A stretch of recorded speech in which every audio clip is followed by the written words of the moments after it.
Baik, perkenalkan nama saya Maria Mak IPVK. Saya mahasiswa dari Prodi Biologi Saintek, Fakultas Pertanian Universitas Timur.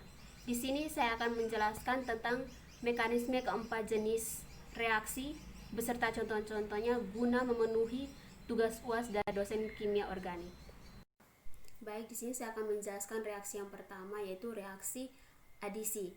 Di sini menjelaskan bahwa terjadi ketika dua relatan bergabung satu sama lain menghasilkan produk yang baru tanpa adanya atom yang pergi. Ini adalah contohnya. Di sini saya akan mengambil kedua atom, yaitu hidrogen dan karbon.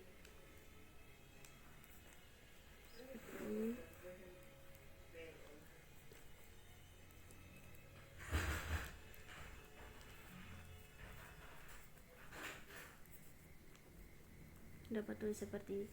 Jadi kedua relatan ini akan bergabung menjadi satu dan akan menghasilkan sebuah produk baru, yaitu HBr.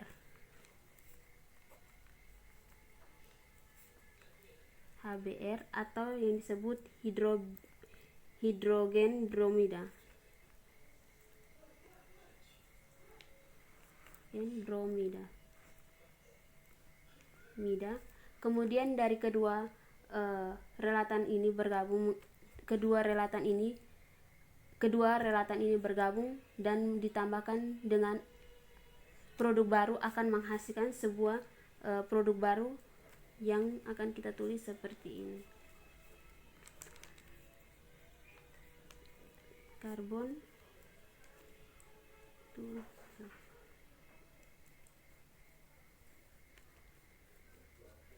Br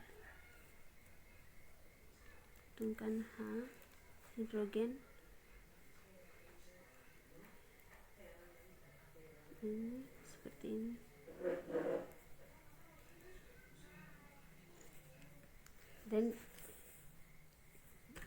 Dan dari hasil yang dari produk baru ini, di mana produk baru ini dihasilkan dari kedua relatan yang digabungkan menjadi satu dan menghasilkan produk baru, di mana kedua produk ini menghasilkan sebuah produk baru ini tanpa kehilangan atom lainnya.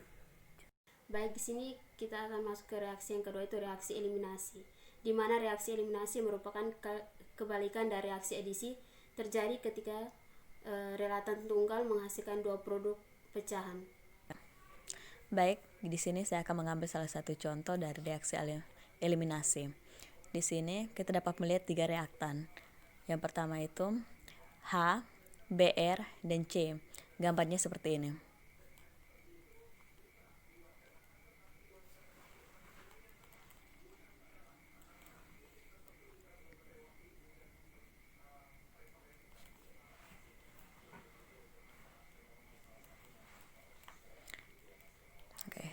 Teman-teman bisa melihat gambarnya seperti ini.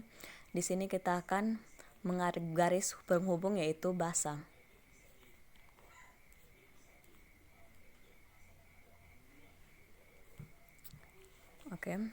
Kita akan mengambil salah satu reaktan tunggal, yaitu hidrogen.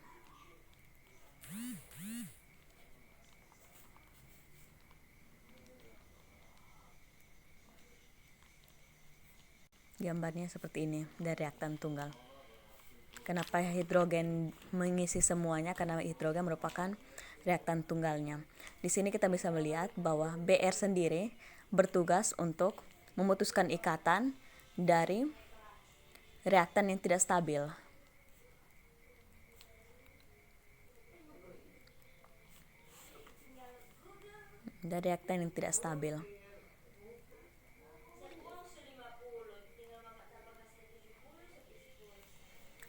H sendiri merupakan reaktan tunggal yang akhirnya menghasilkan dua produk pecahan, yaitu H dan Br atau hidrogen bromida.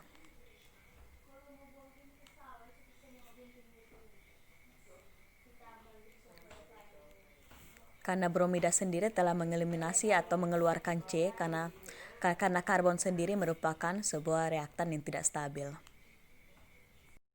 Baik, reaksi yang ketiga adalah reaksi substitusi. Terjadi ketika dua relatan bereaksi menghasilkan dua produk baru, misalnya reaksi alkana dengan Cl2. Dengan adanya reaksi ultraviolet menghasilkan alkali klorida, satu atom Cl dari Cl2 menggantikan posisi H pada alkena dan dua produk baru terbentuk. Baik, di sini saya akan mengambil contoh dari reaksi substitusi atau reaksi menggantikan. Di sini kita dapat melihat bahwa dari pengertian yang sudah saya jelaskan tadi di awal, bahwa dua reaktan bereaksi. Dua reaktan di sini kita bisa dilihat adalah hidrogen dan karbon.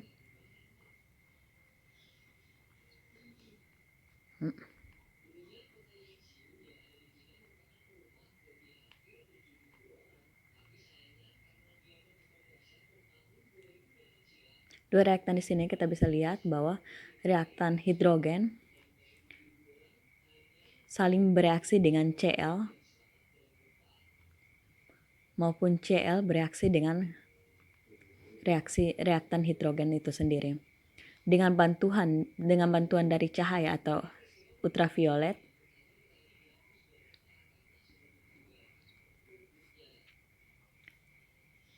reaktan Cl2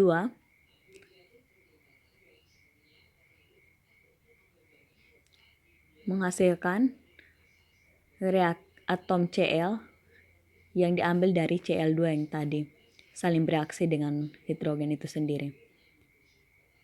Jadi hasilnya H hidrogen digantikan dengan Cl dari reaksi hidrogen dan C2L itu sendiri. Hasilnya seperti ini. Baik, reaksi yang keempat adalah reaksi penata ulang. Di sini terjadi ketika satu reaktan mengalami penata ikatan dengan atom-atomnya menghasilkan produk isomer. Baik, di sini saya akan mengambil contoh dari reaksi penataan ulang.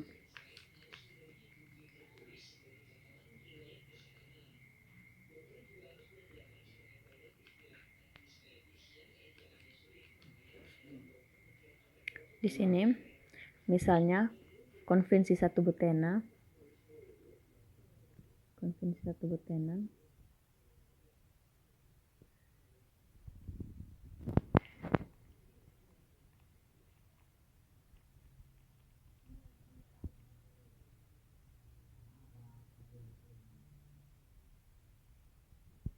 di sini merupakan konvensi 1 butena ya.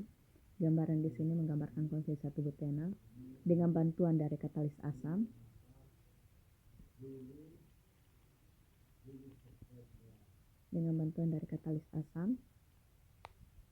Menghasilkan 2 butena.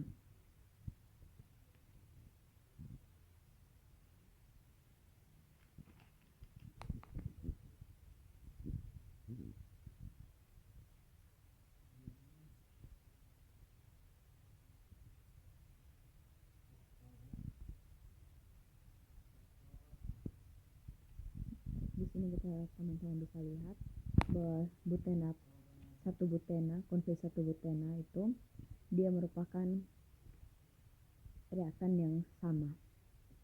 Jadi dengan bantuan dari katalis asam itu sendiri terjadilah perubahan menjadi 2 butena. Di sini kita bisa lihat di sini H3C dan CH3 dan ada hidrogen itu sendiri. Jadi dia berubah menjadi 2 butena.